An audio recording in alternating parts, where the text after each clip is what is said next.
Contagion. What? Okay, so definitely given sort of the current status of what the world is in, it is crazy just like how relevant this film is. I say relevant just in terms of what's going on right now is what this film was basically depicting. And I was just like, oh my gosh, and like it's so many things, like, oh, I mean, the whole social distancing thing, the pandemic, the, you know, just, what was it, stockpiling, all of it. I was just like, what is happening? And to top it all off, it's so many stars in it. I didn't realize. I mean, I remember when this came out in, I want to say 2011, and I was working at Rich Mix. Maybe I was there for like 3 years or something. So when it came out, I was like, I didn't really think anything of it, and I didn't actually watch it at the time because it didn't interest me. But I think in current climate, everybody's looking for those sort of like disaster films, or not looking for, but it's just feels very relevant, you know. Watching stuff like Zombieland or Walking Dead, and, you know, zombie apocalypse, and, you know, Contagion definitely is very relevant here in terms of a virus that's being spread worldwide, and the US, the world going into panic mode. And it just, I watched it today and I was like, what? This is so what's happening right now. And it's just, it is a little mad to think that was in 2011, 9 years ago. Someone came up with that storyline, that tagline, and it's happening now. It's mad. And it was, I won't, so for a lot of the film, you sort of, there's this ominous music that's very indicative of danger, danger, danger. And yeah, for the most part of the film, it is that way. But I do, again, not to give anything away, but just there are glimmers of hope. And what this film did really well was really suck you in. And for me, like, because of what's happening right now, I was totally there and noticing things, and just even the terminology, like social, you know, you need to keep your distance, or, you know, and I think the first 2 seconds, someone coughed and I was like, oh, and you instantly get that reaction just because of what's happening right now. So the relevance of that film was just like, that is mad, so mad. So yeah, when I was watching it, I was like on edge, literally on the edge of my seat. What is gonna happen? I don't know what the hell's gonna happen. And like, you know, 3/4 of the way into the film, I was like, how is this going to end? But, you know, again, I would say watch it, but I caution anybody with sort of a nervous disposition, especially with what's going on right now. I wouldn't want you to watch this film and get freaked out and panic, you know. I feel like just not a spoiler, but just a disclaimer to say this film is scary in the sense of how relevant it is for things happening, you know, today.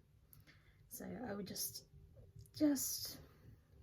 caution you to be like, it is a film, although it's not real. You know, just, yeah, I would say enjoy it for what it is, storytelling, and however realistic it may be, it's a film. That's what I'm saying.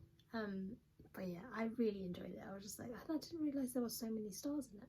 You know, Gwyneth Paltrow, Matt Damon, Kate Winslet, Lawrence Fishburne, you know, I mean, like, so many. And I was like, oh my gosh.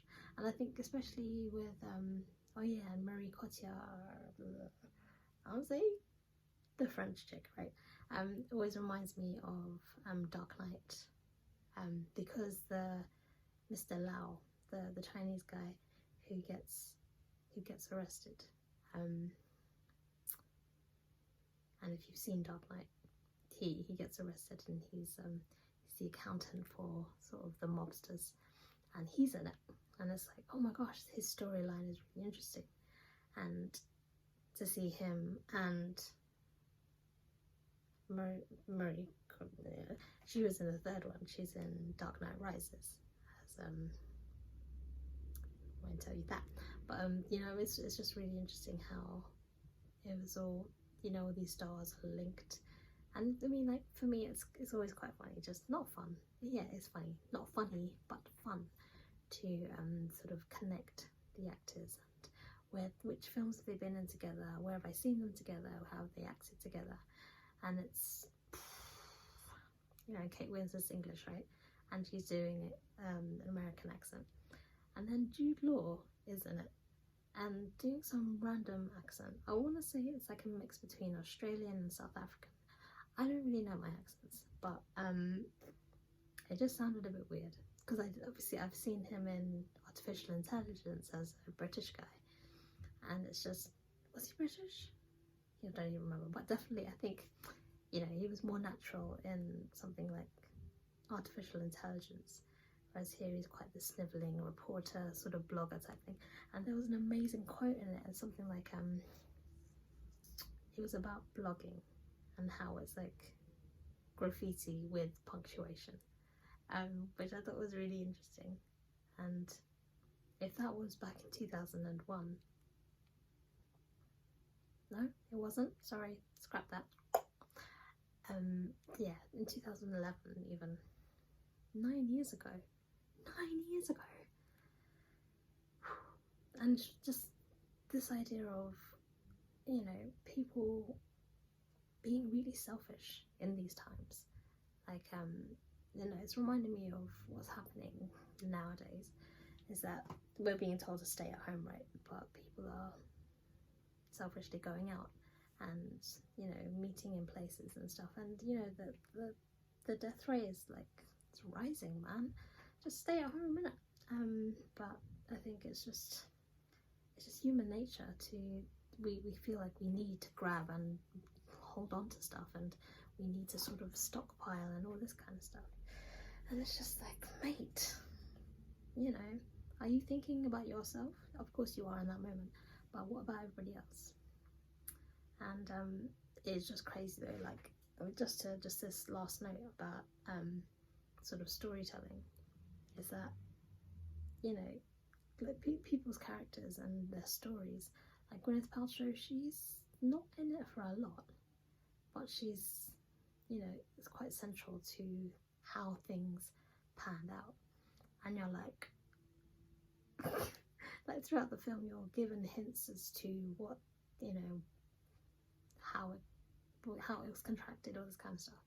And then like when the reveal happens at the end, you're like, and I was like, what? And it's one of those films I was like, oh mate, yeah, it's a bit weird. Like, and it's one of those films that I'm not sure I would watch again.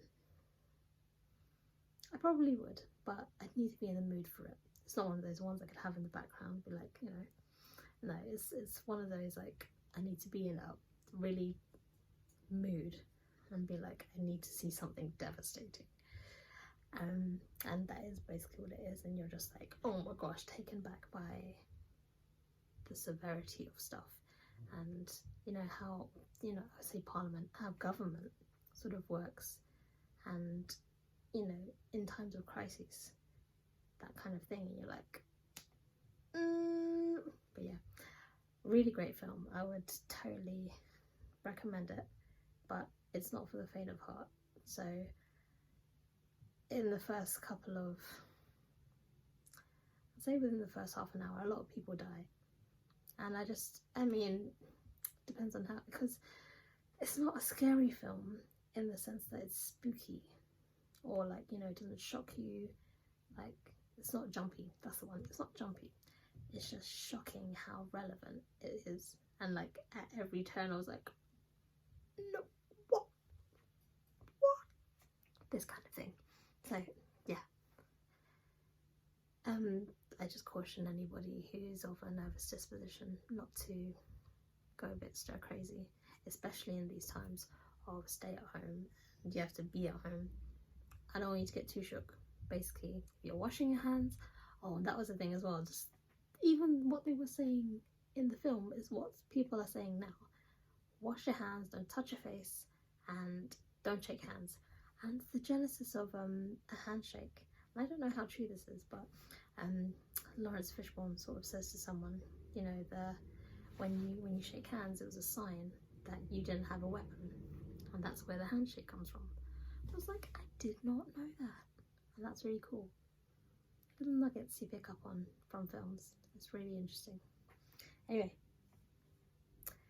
that's me, and that's Tom reviewing Contagion.